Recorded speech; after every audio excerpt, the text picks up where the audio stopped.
تو اب اللہ رب العزت نے آدم علیہ السلام کو تخلیق فرمایا، حضرت حوا کو ان کی پسلی سے تخلیق فرمایا۔ اب اس تخلیق فرمانے کے اندر بہت ساری حکمتیں ہیں۔ مثلا آپ غور فرمائیں کہ خلاق عالم، کل کائنات کا جو خالق حقیقی ہے اللہ جل جلالہ، صرف انسان کی طرف توجہ کریں تو انسانوں کو مالک نے 4 طریقوں سے تخلیق فرمایا۔ انسان کو اول مرد اور عورت دونوں کے ملاپ سے جو قانون جاری فرمایا، انا خلقنا الانسان من نطفۃ امشاج، 29واں پارہ، بے شک ہم نے آدمی کو پیدا کیا ملی ہوئی منی نطفہ سے، اور اس طریقے کو مالک نے جاری فرما دیا کہ انسان کیسے تخلیق ہوگا، کیسے پیدا ہوگا، یہ مرد اور عورت کے ملاپ سے، اس طریقے کو جاری فرمایا۔ ایک دوسرے طریقے سے بھی انسان کو تخلیق فرمایا کہ تنہا مرد سے ایک انسان کو اللہ رب العزت نے پیدا فرمایا اور وہ حضرت حوا ہے۔ تنہا مرد آدم علیہ السلام کی پسلی سے تخلیق فرمایا۔ یہ تخلیق انسانیت کا دوسرا انداز، اور تخلیق انسانیت کا تیسرا انداز کہ تنہا ایک عورت سے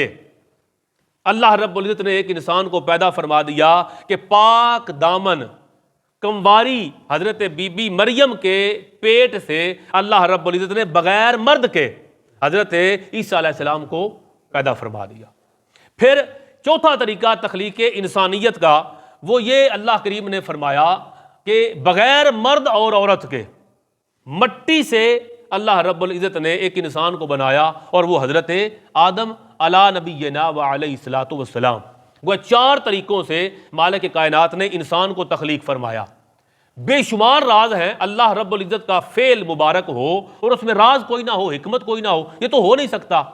علماء نے ایک راز اس کے ساتھ یہ بیان فرمایا کہ مالک کائنات نے جو طریقہ جاری فرمایا وہ تو تھا مرد اور عورت کے ملاپ سے قیامت تک یہ نسل انسانی ارتقاء پذیر بڑھتی رہے گی، تخلیق اور پیدا ہوتی رہے گی، لیکن 4 طریقوں سے پیدا کیا۔ ممکن تھا کہ کوئی مرد یہ خیال کرتا کہ میرے بغیر تو انسانیت چل ہی نہیں سکتی تھی،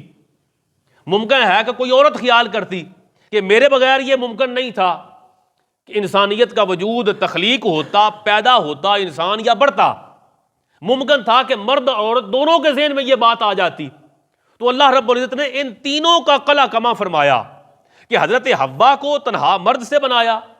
عیسیٰ علیہ السلام کو تنہا عورت سے بغیر مرد کے ملاپ کے تخلیق فرمایا، اور آدم علیہ السلام کو بغیر مرد اور عورت کے تخلیق فرمایا، تاکہ کائنات والوں کو پتہ چل جائے کہ رب ذوالجلال تخلیق فرمانے میں کسی کا محتاج نہیں ہے،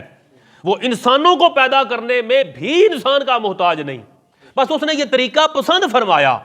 کہ مرد اور عورت کے ملاپ سے کائنات میں انسان کو بنایا جائے، پیدا کیا جائے اور اس کی نسل کو چلایا جائے۔ اور اس کا اپنی شان کیا ہے؟ اللہ خالق کل شیء، اللہ تو ہر شے کا خالق ہے، وہو الواحد القہار، اور وہ اکیلا سب پر غالب ہے، فعال لما یرید، وہ جو چاہتا ہے وہ کرتا ہے۔ اس کی شان کیا ہے؟ یفعل اللہ ما یشاء، اس کی شان ہے اللہ جو چاہتا ہے وہ کرتا ہے، وَيَفْعَلُ اللَّهُ مَا يُرِيدُ، اور وہ جس شے کا ارادہ کرتا ہے اس شے کو کر دیتا ہے، کہتا ہے کن فیکون۔ خالق کائنات کی شان تو وراء الورا ہے، وہ تخلیق میں کسی کا محتاج نہیں۔ یہ ثابت کرنے کے لیے اس نے بغیر ماں باپ کے بھی تخلیق فرمایا انسان کو، بغیر عورت کے بھی تخلیق فرمایا اماں حوا کو، بغیر مرد کے بھی تخلیق فرمایا